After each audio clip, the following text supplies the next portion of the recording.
Gregor John Mendel in 1857 worked on pea plants. How characters are passed from parents to offspring and one generation to another generation. See, Gregor John Mendel was a scientist. He worked on pea plants in the year 1857. How characters are passed from parents to offspring and one generation to another generation. Simply, he worked on heredity and inheritance. At the first, monohybrid cross. Monohybrid cross. See, mono means single. Mono means single. Hybrid means mixed. See, na? Simply, monohybrid cross. It is a cross between two individuals differ in a single character. Monohybrid cross is a cross in between two individuals. Tall plant, one individual. Dwarf plant, one individual. One tall pea plant, one dwarf pea plant. ఈ tall pea plant కి dwarf pea plant కి మధ్య crossing చేసినాడు. దీన్ని ఏమంటామంటే monohybrid cross అంటాము. ఎందుకు దీన్ని మోనోహైబ్రిడ్ క్రాస్ అన్నామంటే టాల్ హైట్, డ్వార్ఫ్ హైట్. అంటే హైట్ అనేది ఒక క్యారెక్టర్, ఒకే ఒక క్యారెక్టర్లో డిఫరెన్స్ ఉంది. సినా టాల్ అనేది హైట్, డ్వార్ఫ్ అనేది కూడా హైటే. అంటే హైట్ ఏంటిది? Character. Height is the character. ఇట్లా టాలు డ్వార్ఫ్ రెండు డిఫరెంట్గా ఉన్నాయి. టాలు డార్ఫ్ రెండు డిఫరెంట్ ఉన్నాయి. ఒకటేమో టాలు, ఒకటేమో డార్క్ ప్లాంట్. ఈ రెండు మధ్య క్రాసింగ్ చేసినాడు. సి హైట్ అనేటువంటి ఒకే ఒక్క క్యారెక్టర్ డిఫరెన్స్ వేసినట్టు అతను క్రాసింగ్ చేయడము జరిగింది. దీని ఏమంటామంటే మోనోహైబ్రిడ్ క్రాస్ అంటాము. See monohybrid cross is a cross in between two individual plants. One tall plant, one dwarf plant. Different in one character. Height అనే క్యారెక్టర్ మాత్రమే డిఫరెన్స్ ఉంది ఇక్కడ. కాబట్టి దీన్ని ఏమంటామంటే మోనోహైబ్రిడ్ క్రాస్ అంటాము. సరేనా? ఒక టాల్ ప్లాంట్, ఒక డార్క్ ప్లాంట్ అన్న. సి టాల్ ప్లాంట్ చూసిన వెంటనే మన టాల్గా ఉంది, ఇంకో ప్లాంట్ చూసిన వెంటనే డార్క్గా ఉంది. అంటే మనకి టాల్గా ఉన్న ప్లాంట్కి డార్క్గా ఉన్న ప్లాంట్ మధ్య క్రాసింగ్ చేసినాడు. సి మనం ఏం రాసాం ఇక్కడ? టాల్ అని రాసాం, డార్క్ అని రాసాం. కాబట్టి దీన్ని ఏమంటాము? Phenotype. External appearance of organism is called phenotype. Tall plant అంటే ఏంటి చూస్తే మనకి ఆల్రెడీ మనకు తెలిసి ఏమన్నా క్యాపిటల్ టీ. డార్క్ అంటే small T. Capital T small T కూడా టాలే. కానీ ఇక్కడ హోమోజైగస్ టాల్కి హోమోజైగస్ డ్వార్ఫ్ క్రాసింగ్ చేశాడు. హోమోజైగస్ అంటే అర్థమేమి? Pair of genes are similar are called homozygous allele అని చెప్పాము. సి అంటే అర్థమేమి? సి Gregor John Mendel crossed pure tall with pure dwarf are Gregor John Mendel crossed homozygous tall with homozygous dwarf. ఇప్పుడు ఏమైందంటే నాన్న, సి ఇప్పుడు ఈ టాల్లోనూ జీన్స్ ఉన్నాయి, ఈ డార్క్లోనూ జీన్స్ ఉన్నాయి. ఇప్పుడు మియాసిస్ డివిజన్ జరగడం వల్ల గామెట్స్ ఫామ్ అవుతాయి. మియాసిస్ అనేది సెల్ డివిజన్, అంటే డివైడ్ అయిపోతాయి. ఇక్కడ ఉన్నటువంటి జీన్స్ అంటే ఏమవుతాయంటే సపరేట్ అయిపోతాయి డివిజన్ జరగడం వల్ల. మియాసిస్ అనేది సెల్ డివిజన్. ఇది నెక్స్ట్ క్లాస్లో వస్తుంది, మనము క్లియర్ చెప్పుకుందాం. ఓకేనా? సి ఇక్కడ ఏమైందంటే మియాసిస్ అనేది సెల్ డివిజన్ జరగడం వల్ల ఏమైందంటే గామెట్స్ ఫామ్ అవ్వడము జరుగుతుంది. ఈ క్యాపిటల్ టీ రెండు సపరేట్ అయిపోతాయి. ఈ స్మాల్ టీ రెండు సపరేట్ అయిపోతాయి. ఇప్పుడు ఏమైందంటే అన్న, ఈ క్యాపిటల్ టీ ఈ స్మాల్ టీతో, ఈ క్యాపిటల్ టీ ఈ స్మాల్ టీతో మనకి ఏమొస్తుంది? ఈ క్యాపిటల్ టీ స్మాల్ టీతో క్రాస్ అయినా క్యాపిటల్ టీ స్మాల్ టీనే వస్తుంది. ఈ క్యాపిటల్ టీ స్మాల్ టీతో అయినా క్యాపిటల్ టీ స్మాల్ టీనే వస్తుంది. కాబట్టి మనము ఒక టీ రాసుకుంటే సరిపోతుంది. ఇప్పుడు ఏమైందన్నా, ఈ క్యాపిటల్ టీ స్మాల్ టీతో క్రాస్ అవ్వడం మనకి ఏమొచ్చింది? క్యాపిటల్ టీ స్మాల్ టీ వచ్చింది. అంటే అర్థమేమి ఇక్కడ? క్యాపిటల్ టీ స్మాల్ టీ టాలా డ్వార్ఫ్? అది టాల్. ఏమి? క్యాపిటల్ టీ స్మాల్ టీ ఉంటే ఏ టైం మనం ఆల్రెడీ టాల్ అని చెప్పాము. ఎందుకు? Capital T is a dominant gene, small T is a recessive gene. Dominant gene వేసి చెప్పాము ఇంతకు ముందే మనం. ఈ dominant gene recessive gene character బయటకు పడకుండా చేస్తుంది. కాబట్టి ఇది ఏమైతుంది? ఇది టాల్ అవుతుంది. ఏమైతుందన్నా? టాల్ అవుతుంది. హోమోజైగస్ టాలా హెట్రోజైగస్ టాలా? Heterozygous tall, not homozygous tall. So ఎందుకు హెట్రోజైగస్ అంటున్నాము? Pair of genes are dissimilar, so it is called heterozygous tall. కాబట్టి ఇక్కడ రెండు జీన్స్ సేమ్ గా ఉంటే రెడ్యూస్ సేమ్ ఉంటే హోమోజైగస్ అంటున్నాము, డిఫరెంట్ ఉంటే ఏమంటున్నాము హెట్రోజైగస్ టాల్ అంటున్నాము. దీనికి ఇంకో పేరు ఏమని చెప్పచ్చు మనము హైబ్రిడ్ అని చెప్పమన్నా. హైబ్రిడ్ ఫస్ట్ ఫామ్ అయ్యేటువంటి హైబ్రిడ్ కాబట్టి దీన్ని F1 హైబ్రిడ్ అనొచ్చు. ఈ టాల్ డ్వార్ఫ్ పేరెంట్స్కి ఫస్ట్ ఫామ్ అయ్యేటువంటి ఆఫ్ స్ప్రింగ్స్ ఇది ఏది టాల్ ప్లాంట్ కాబట్టి దీన్ని ఏమనొచ్చు F1 హైబ్రిడ్ అనొచ్చు. F1 hybrid. ఎందుకు హైబ్రిడ్ అన్నామంటే హైబ్రిడ్ అంటే అర్థమేమి ఆఫ్ మిక్స్డ్ క్యారెక్టర్స్. ఒక క్యారెక్టర్ ఉంటుంది, మిక్స్డ్ క్యారెక్టర్స్ ఉంటాయి, దాన్ని ఏమంటామంటే హైబ్రిడ్ అంటాము. ఇక్కడ క్యాపిటల్ టీ ఉంది, మిక్స్డ్ క్యారెక్టర్స్ కాదు. స్మాల్ టీ ఉంది, మిక్స్డ్ క్యారెక్టర్స్ కాదు. కానీ ఇక్కడ ఏమైంది క్యాపిటల్ టీను ఉంది, స్మాల్ టీను ఉంది కాబట్టి దీన్ని ఏమంటామంటే హైబ్రిడ్. ఏ హైబ్రిడ్ F1 హైబ్రిడ్ అంటాము. ఏమంటామన్నా F1 హైబ్రిడ్.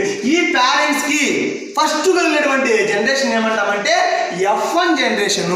F1 జనరేషన్ అంటే అర్థమేమి F అంటే అన్నా 1 అంటే ఫస్ట్ నాన్న. F1 జనరేషన్ అంటే 1 అంటే ఏమి ఫస్ట్, F అంటే ఏమి ఫీలియర్. 1 అంటే ఫస్ట్, F అంటే filial. First filial generation. F1 generation means first filial generation. Filials అంటే అర్థమేమి పేరెంట్స్. ఫీలియర్ అంటే ఏమన్నా పేరెంట్స్ అంటే పేరెంట్స్ యొక్క ఫస్ట్ జనరేషన్ ఏమంటామంటే మనము F1 జనరేషన్ అంటాము. First filial generation F1 generation అంటే పేరెంట్స్ యొక్క ఫీలియర్ మీన్స్ పేరెంట్స్ యొక్క ఫస్ట్ జనరేషన్ ఏమంటామంటే మనము F1 జనరేషన్ అంటాము. ఇప్పుడు F1 జనరేషన్ మనం చేస్తామంటే allow to self pollination. Capital T small టీని అదే దాంతోనే పాలినేట్ చేయడానికి ఏమంటామంటే సెల్ఫ్ పాలినేషన్ అంటాం. క్యాపిటల్ టీ స్మాల్ టీని అదే దాంతో ఏం చేయాలంటే మనము క్రాసింగ్ చేయాలి, దీన్ని ఏమంటామంటే సెల్ఫ్ పాలినేషన్. ఎట్లా క్యాపిటల్ టీ స్మాల్ టీని అదే దాంతో క్రాస్ చేయడం వల్ల మనకి ఏమొస్తాయంటే ఇక్కడ capital T small T, capital T small T. ఇప్పుడు ఏమైతుంది ఇప్పుడు మళ్ళీ ఇక్కడ మియాసిస్ డివిజన్ ఏదైతుందా మియాసిస్ డివిజన్ జరుగుతుంది. ఇప్పుడు ఏమైతుంది గామెట్స్ సపరేట్ అయిపోతాయి. ఇక్కడ క్యాపిటల్ టీ ఏ విధంగా ఇక్కడ ఓ క్యాపిటల్ టీ వచ్చేస్తుంది, ఇంకో క్యాపిటల్ టీ వచ్చేస్తుంది చెప్పాను అప్పుడే. ఇక్కడ కూడా స్మాల్ టీలో ఒక స్మాల్ టీ ఇక్కడ వస్తుంది, ఇంకో స్మాల్ టీ ఇక్కడ వస్తుంది చెప్పాను. ఇక్కడ ఏమైంది మియాసిస్ డివిజన్ జరగడం వల్ల గామెట్స్ ఏమైతే ఇక్కడ సపరేట్ అవుతున్నాయి. అలాగే ఎక్కువ ఏమైందంటే ఈ క్యాపిటల్ టీ స్మాల్ టీ నుంచి క్యాపిటల్ టీ సపరేట్ అయిపోతుంది, స్మాల్ టీ సపరేట్ అయిపోతుంది, క్యాపిటల్ టీ సపరేట్ అయిపోతుంది, స్మాల్ టీ సపరేట్ అయిపోతుంది.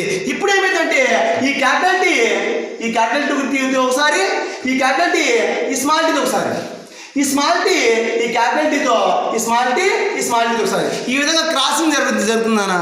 ఇప్పుడు ఏమైంది చూడండి అదే ఈ క్యాపిటల్ టీకి వచ్చేసిందా, ఈ స్మాల్ టీకి వచ్చేసిందా, అలాగే దీంట్లో కూడా ఈ క్యాపిటల్ టీకి వచ్చేసింది, ఈ స్మాల్ టీ ఇక్కడికి వచ్చేసింది. ఇప్పుడు ఏమైంది ఈ క్యాపిటల్ టీతో ఒకసారి క్రాసింగ్ జరుగుతుంది. ఇదే క్యాపిటల్ టీ స్మాల్ టీతో కూడా క్రాసింగ్ అయింది ఇక్కడికి. మళ్ళీ స్మాల్ టీ ఈ క్యాపిటల్ టీతో ఒకసారి, ఈ స్మాల్ టీతో ఒకసారి అవుతుందన్న. ఇప్పుడు ఏమైతుందన్నా ఈ క్యాపిటల్ టీతో క్రాస్ అవడం వల్ల క్యాపిటల్ టీ వస్తుంది. ఇదే క్యాపిటల్ టీ ఈ స్మాల్ టీతో క్రాస్ అవడం వల్ల క్యాపిటల్ టీ స్మాల్ టీ వస్తుంది. ఇప్పుడు ఈ క్యాపిటల్ టీ అయిపోయింది. నెక్స్ట్ ఏమి స్మాల్ టీ, ఈ స్మాల్ టీ ఈ క్యాపిటల్ టీతో క్రాస్ అవడం వల్ల క్యాపిటల్ టీ స్మాల్ టీ వస్తుంది. ఈ స్మాల్ టీ మళ్ళీ స్మాల్ టీ అవడం వల్ల స్మాల్ టీ వస్తుంది. ఇప్పుడు క్యాపిటల్ టీ ఉంది, ఏమొస్తుంది character tall character. Capital T small T ఉంటే టాల్ క్యారెక్టర్. ఎందుకు లా ఆఫ్ డామినెన్స్. ఇక్కడ ఏముంది డామినెంట్ జీన్ రెసివ్ జీన్ని సప్రెస్ చేస్తుందని చెప్పాము. Next capital T small T ఇక్కడ కూడా టాలే. అలాగే స్మాల్ టీ డార్క్ రావడము జరుగుతుంది. అంటే small T character dwarf, small T dwarf. ఇక్కడ ఏమైంది మనకి ఎన్ని ప్లాంట్స్ వచ్చాయి టాల్ ప్లాంట్స్ 3 టాల్ ప్లాంట్స్ వచ్చాయి. టాల్ ప్లాంట్స్ వచ్చాయి ఇక్కడ చూసిన వెంటనే మనకి ఎన్ని ప్లాంట్స్ కనపడాయి టాల్ ప్లాంట్స్ 3 టాల్ ప్లాంట్స్ కనపడాయి. అంటే అర్థం ఏమి 3. డార్క్ ప్లాంట్ ఉంటుంది ఓన్లీ 1 ఉంది కాబట్టి చూసిన వెంటనే మనకి ఎన్ని టాల్ ప్లాంట్స్ ఉన్నాయి, ఎన్ని డార్క్ ప్లాంట్స్ ఉన్నాయి 3 టాల్ ప్లాంట్స్ 1 డార్క్ ప్లాంట్ ఉంది. కాబట్టి what is the phenotypic ratio 3:1. Next what is the genotypic ratio jeans పరంగా తీసుకో. క్యాపిటల్ టీ ఒకటే ఉంది, క్యాపిటల్ టీ 1 ఉంది, క్యాపిటల్ టీ స్మాల్ టీ 2 ఉన్నాయి, క్యాపిటల్ టీ స్మాల్ టీ ఇది ఒకటి 2 ఉన్నాయి. సో 1:2 స్మాల్ టీ 1 ఉంది కాబట్టి 1:2:1 is the genotypic ratio. ఓకేనమ్మా. First next Mendel loss.